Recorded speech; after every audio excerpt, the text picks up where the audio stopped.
ആ വീഡിയോ നമ്മൾ സെലക്ട് ചെയ്യും. ഇപ്പോൾ ആദ്യം കിടക്കുന്ന 43 സെക്കൻഡുള്ള വീഡിയോ ആണ് ഞാനിപ്പോൾ ഷോർട്ട് വീഡിയോ ആയിട്ട് അപ്ലോഡ് ചെയ്യാൻ വേണ്ടി പോകുന്നത്.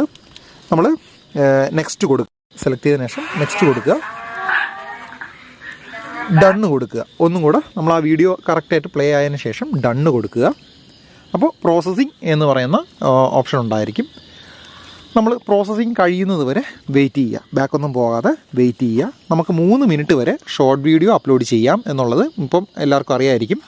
ഇതിൽ ചെറിയൊരു പ്രശ്നം ഉണ്ടെന്ന് വെച്ചാൽ ചിലർ വീഡിയോ എടുക്കുമ്പോഴത്തേക്കും അതിലുണ്ടാകുന്നൊരു പാകപ്പിഴയെന്ന് പറയുന്നത് സിനിമാ പാട്ടുകളൊക്കെ ഇട്ട് നമ്മൾ വീഡിയോ അപ്ലോഡ് ചെയ്യുന്നവരുണ്ടായിരിക്കാം. അതിൽ ചില പാട്ടുകൾക്ക് ചില രാജ്യങ്ങളിൽ വിഷയമുള്ളത് കൊണ്ട് ആ പാട്ടിന് ചിലപ്പോൾ റെസ്ട്രിക്ഷൻസ് വരാനുള്ള സാധ്യതയുണ്ട്, ഷോർട്ട് പോളിസിയിൽ വരാനുള്ള സാധ്യതയുണ്ട്, ചിലത് ബ്ലോക്കിൽ കാണിക്കാറുണ്ട്. അത് കഴിഞ്ഞിട്ട് പിന്നെ ഉള്ളതെന്ന് പറഞ്ഞു കഴിഞ്ഞാൽ 1 മിനിറ്റിൽ കൂടുതൽ പാട്ട് നമ്മൾ ഉപയോഗിക്കുകയാണെങ്കിൽ കോപ്പി റൈറ്റായിട്ട് വരാൻ